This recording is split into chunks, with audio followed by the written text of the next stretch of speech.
கொலுசுகள் கட்டியம் படிக்க உத்தமி வருகையை மெட்டிகள் ஒலிக்க நித்தில கொலுசுகள் கட்டியம் படிக்க உத்தமி வருகையை மெட்டிகள் ஒலிக்க நித்திய சுமங்கலி பூஜையில் அழுக மற்றொரு சைரிடை வெண்ணையாய் ஜொலிக்க பாக்யம் தான் லக்ஷ்மி வாரும் அம்மா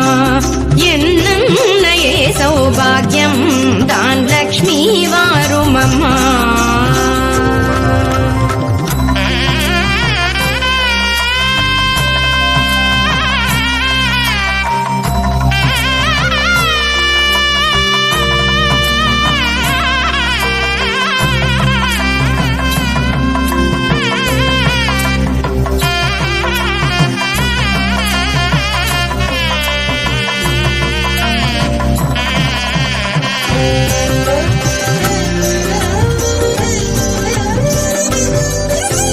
கனக விருட்சமாய் தனமழை